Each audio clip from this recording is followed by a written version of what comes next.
Hi കൂട്ടുകാരെ, ശ്രീനാരായണ ഗുരു open യൂണിവേഴ്സിറ്റിയുടെ 4ാമത്തെ സെമ്മിലെ മലയാള സാഹിത്യ മാതൃകയിലെ ബ്ലോക്ക് 3യിലെ 2ാമത്തെ പാഠമാണ് വഴിയമ്പലത്തിലും പുൽക്കുടിലിലും ഹിമവാന്റെ മുകൾത്തട്ടിൽ രാജൻ കാക്കനാടൻ്റെ കൃതിയാണ്. ആർഷഭാരതത്തിൻ്റെ പുരാണ ഇതിഹാസങ്ങളിലെല്ലാം തലയെടുപ്പോടെ നിലകൊള്ളുന്ന ഹിമവാൻ പല സാഹിത്യ സൃഷ്ടികളിലും പ്രധാന കഥാപാത്രമാണ്. ഹിമവൽ ശൃംഖകളിൽ നിരവധി മഹർഷിമാരും രാജാക്കന്മാരും വന്നു വസിക്കുകയും തപസ്സനുഷ്ഠിക്കുകയും ചെയ്തിട്ടുണ്ട്. ത്രിമൂർത്തികളിൽ ഏറ്റവും ശക്തനായ ശ്രീ പരമേശ്വരൻ നിലകൊള്ളുന്നതും ഈ ഹിമാലയത്തിലായിരുന്നു എന്നാണ് ഐതിഹ്യം. ഹിമവാന്റെ പുത്രിയായ പാർവതിയും ഹിമാലയത്തിലാണ് തൻ്റെ പ്രാണേശ്വരനായ മഹേശ്വരന് വേണ്ടി തപസ് അനുഷ്ഠിച്ചതെന്ന് കരുതുന്നു. മഹാകവി കാളിദാസന്റെ മേഘസന്ദേശത്തിലും വിക്രമ ഉർവശിയത്തിലും കുമാരസംഭവത്തിലും ഹിമവാൻ അത്യുജ്വല കഥാപാത്രമായി കാണപ്പെടുന്നു. നൂറ്റാണ്ടുകൾക്ക് മുമ്പ് മുതൽ മനുഷ്യർ മഞ്ഞുമൂടിയ ഈ മഹാപർവ്വതത്തെ തേടി യാത്ര ചെയ്യാറുണ്ട്. ചിലർ ഇത് പുണ്യ തീർത്ഥാടനമായി കരുതുന്നു, ചിലർ സാഹസികമായ ഒരു യാത്ര അനുഭവമായി കരുതുന്നു. ഏതായാലും ഈ അനുഭവം വളരെ ശ്രേഷ്ഠം തന്നെയാണ്. അവിടെ പോയ നിരവധി പേർ ആ യാത്രാ അനുഭവക്കുറിപ്പ് തയ്യാറാക്കിയിട്ടുണ്ട്. അത്തരത്തിലുള്ള ഒരു അനുഭവക്കുറിപ്പാണ് രാജൻ കാക്കനാടൻ്റെ ഹിമവാന്റെ മടിത്തട്ടിൽ എന്ന ഗ്രന്ഥം. ഇതൊരു സാഹസികത യാത്രയുടെ പരിണിത ഫലമായി ഉണ്ടായതാണ്. മലയാളത്തിൽ യാത്രാ വിവരണങ്ങൾ ആരംഭിക്കുന്നത് പാറമക്കൽ തോമാ കത്തനാരുടെ വർത്തമാന പുസ്തകം എന്ന 18ാം നൂറ്റാണ്ടിലെ കൃതിയോട് കൂടിയാണ്. യാത്രാ വിവരണങ്ങളിൽ തന്നെ തീർത്ഥാടന യാത്രാവിവരണം, സാഹസിക യാത്രാവിവരണം എന്നീ ശാഖകൾ രൂപപ്പെട്ടു വന്നിരുന്നു. മലയാള യാത്രാ വിവരണങ്ങളുടെ കുലപതി S.K. പൊറ്റക്കാടാണ്. ഹൃദയം കവരുന്ന അദ്ദേഹത്തിൻ്റെ പ്രതിപാദ രീതി യാത്രാ വിവരണങ്ങളുടെ സുവർണ ഘട്ടമാണ്. ഇന്നത്തെ പോലെ സഞ്ചാര സൗകര്യങ്ങളില്ലാതിരുന്ന കാലത്ത് K. മാധവൻ നായർക്ക് ഒറ്റയ്ക്ക് ഹിമാലയത്തിൽ പുണ്യക്ഷേത്രങ്ങളിൽ 1.5 മാസക്കാലം സാഹസികമായ പര്യടനം നടത്തിയ വിവരണമാണ് ഒരു ഹിമാലയ യാത്ര. 1927 പ്രസിദ്ധ സന്യാസിയര്യനായ തപോവന സ്വാമികളുടെ 2 യാത്രാ വിവരണങ്ങളാണ് കൈലാസ യാത്രയും 1927, ഹിമഗിരി വിഹാരവും 1930. സ്വാമി ദയാനന്ദ തീർത്ഥയുടെ ഹിമഗിരിയിലൂടെ 1964, സ്വാമി ബോധാനന്ദയുടെ ഹിമവത് സാനുക്കളിൽ 1961, വെട്ടൂർ രാമൻ നായരുടെ പുരി മുതൽ നാസിക് വരെ, ബാബു ചെങ്ങന്നൂരിൻ്റെ ഹിമാലയത്തിൻ്റെ അടിവാരത്തിൽ, K. ബാലകൃഷ്ണൻ്റെ സഹ്യാദ്രി സാനുക്കൾ തുടങ്ങിയവ ശ്രദ്ധേയമായ രചനകളാണ്. എന്നാൽ ചിത്രകാരനായ Rajan Kakkanadan fine arts diploma എടുത്ത ശേഷം 1962 മുതൽ തമിഴ്നാട്, ഡൽഹി, രാജസ്ഥാൻ, ബംഗാൾ, ബോംബെ എന്നിവിടങ്ങളിൽ ചിത്രകലാ പ്രസിദ്ധീകരണങ്ങളും ബന്ധപ്പെട്ട് പ്രവർത്തിച്ചു. ഇന്ത്യയൊട്ടാകെ അനേകം തവണ സഞ്ചരിച്ചിട്ടുണ്ട്. നാടകം, സിനിമ തുടങ്ങിയ രംഗങ്ങളിൽ സജീവമായി പ്രവർത്തിച്ച അദ്ദേഹം G. അരവിന്ദൻ്റെ എസ്തപ്പൻ എന്ന ചിത്രത്തിൽ നായകനായി 1975 ഹിമാലയത്തിലേക്ക് അദ്ദേഹം നടത്തിയ കാൽനട യാത്രയാണ് ഹിമവാന്റെ മുകൾത്തട്ടിൽ എന്ന ഈ ഗ്രന്ഥരചനയ്ക്ക് ആധാരം. മറ്റു പ്രധാന കൃതികൾ അമർനാഥ് ഗുഹയിലേക്ക് നേരമില്ലാത്ത നേരത്ത് നോവലുമാണ്. പാഠഭാഗത്തിലേക്ക് പോകാം. രാജൻ കാക്കനാടൻ്റെ സാഹസിക ഹിമാലയൻ പര്യടനത്തിൻ്റെ സൂക്ഷ്മ വിവരണമാണ് ഹിമവാന്റെ മുകൾത്തട്ടിൽ എന്ന യാത്രാ വിവരണ ഗ്രന്ഥം. ഒരാളുടെയും സഹായമില്ലാതെ ഒറ്റയ്ക്ക് നിർഭയനായി പല അപകട മേഖലകളും തരണം ചെയ്ത് നടത്തിയ സാഹസിക യാത്രയുടെ യഥാർത്ഥമായ അനുഭവാവിഷ്കാരമാണ് ഈ ഗ്രന്ഥം. ഈ കൃതിയിലെ തന്നെ 9ാമത്തെ ലേഖനമായ വഴിയമ്പലത്തിലും പുൽക്കുടിലിലും എന്ന ഭാഗമാണ് ഇവിടെ പഠിക്കാനുള്ളത്.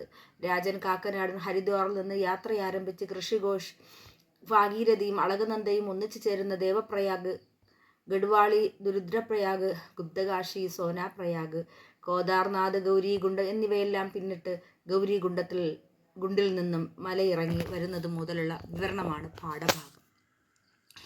ഗൗരീകുണ്ഡം തപോനിഷ്ഠയായ പാർവതിയുടെ കുളക്കടവായിരുന്നു എന്നാണ് ഐതിഹ്യം.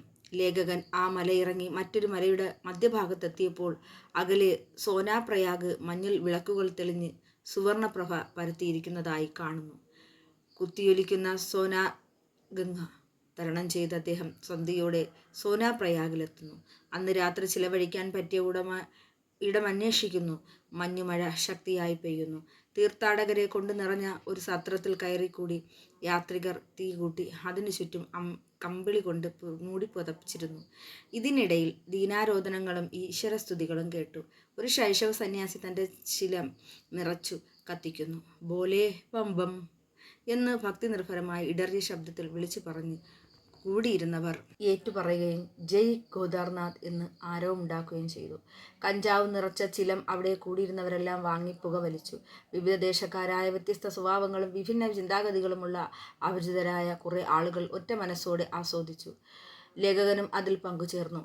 അന്തരീക്ഷത്തിലെ തണുപ്പ് പാടെ മാറിയതായി തോന്നി. അന്തരീക്ഷത്തിന് പുതിയ ജീവൻ വെച്ചതായി തോന്നി. മനസ്സിന് ഉന്മേഷം വന്നതായി അദ്ദേഹത്തിന് തോന്നുന്നു. സത്രത്തിൽ ചുറ്റുമുള്ള മനുഷ്യരെ കാറ്റും പിഷറുമുള്ള സമുദ്രത്തിൽ ആടിയുലഞ്ഞു കൊണ്ടിരുന്ന നൗകയിൽ അഭയസങ്കേതം കണ്ടെത്തിയവരെ പോലെ കാണപ്പെട്ടു. ചിലർ ജീവിത വിജയം നേടിയെന്ന് ധരിക്കുന്നവർ, ചിലർ പരാജിതർ, മറ്റു ചിലർ സർവഗംഗ പരിത്യാഗികൾ. കഞ്ചാവിൻ്റെ ലഹരി പിടിച്ചു തുടങ്ങിയപ്പോൾ ചിലർ ഹിന്ദിയിൽ ബംഗാളിയിലുമുള്ള സ്തോത്രങ്ങൾ ചൊല്ലാൻ തുടങ്ങി. ശബരിമല തൊട്ട് അമർനാഥ് വരെയുള്ള എല്ലാ തീർത്ഥാടന കേന്ദ്രത്തിലെയും സഞ്ചാരികൾക്ക് ഒരേ മനസ്സായിരിക്കും. അങ്ങോട്ടും ഇങ്ങോട്ടും പറയുന്ന കാര്യങ്ങൾ പെട്ടെന്ന് മനസ്സിലാകും. തീർത്ഥാടന കേന്ദ്ര പരിസരത്ത് വെച്ച് അങ്ങോട്ട് പോകുന്നവർ മടങ്ങുന്നവരേക്കാൾ ആകാംക്ഷയേറിയവരായിരിക്കും. ലക്ഷ്യത്തോട് അടുക്കുംതോറും അവർക്ക് അവിടെ എത്തിച്ചേരാനുള്ള ആകാംക്ഷ വർദ്ധിച്ചു വരുന്നതായി കാണാം.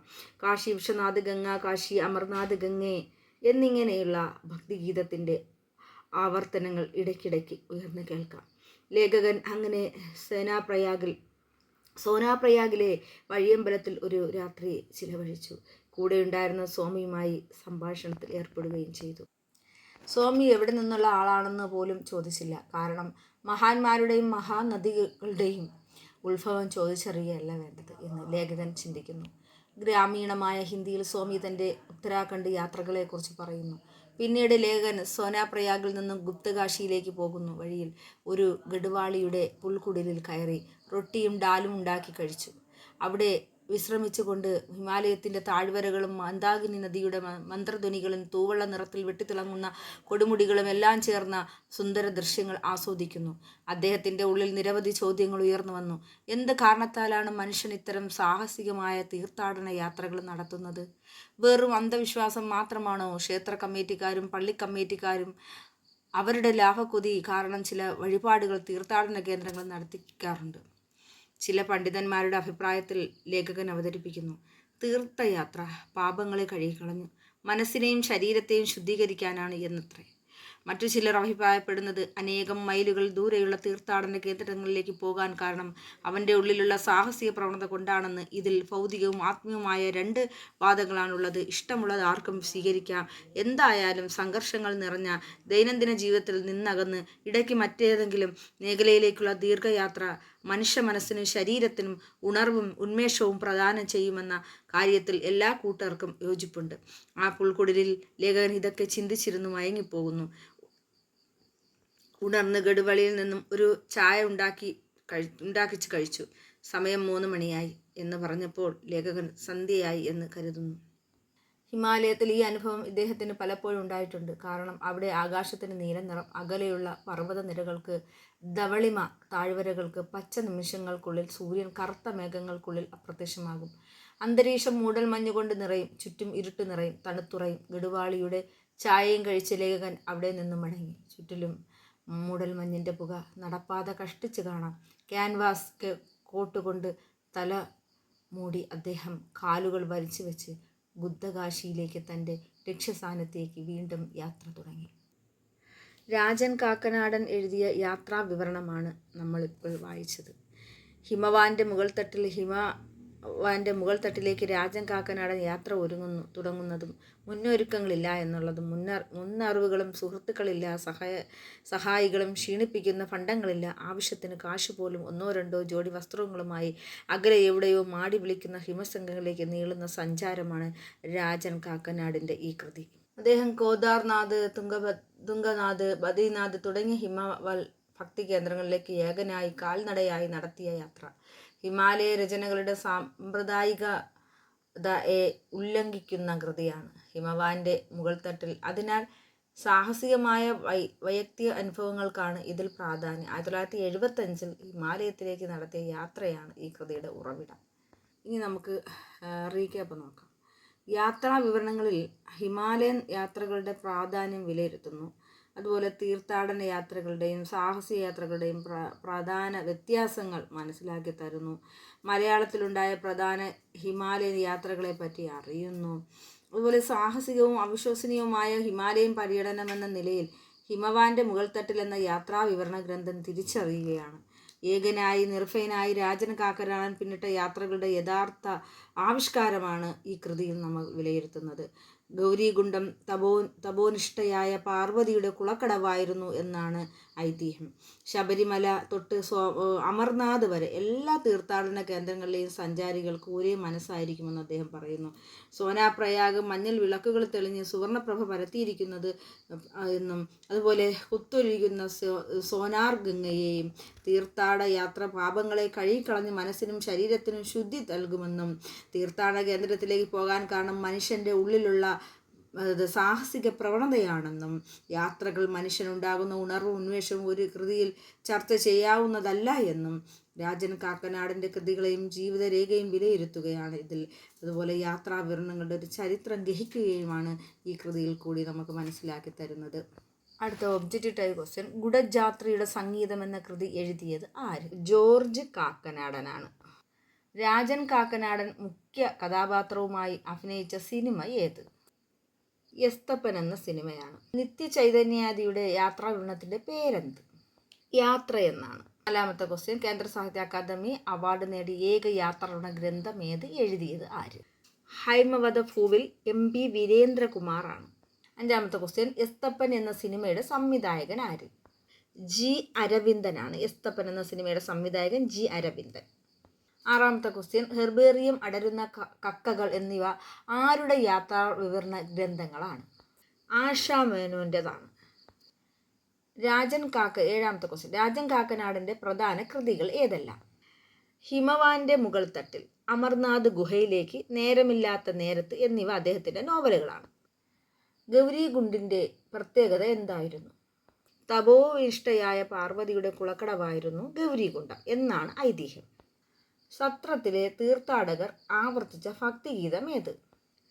കാശി വിശ്വനാഥ് ഗംഗ, കാശി അമർനാഥ് ഗംഗേ എന്നിങ്ങനെയുള്ള ഭക്തിഗീതം. സോനാപ്രയാഗിൽ നിന്നും ലേഖകൻ എവിടേക്കാണ് പോയത്?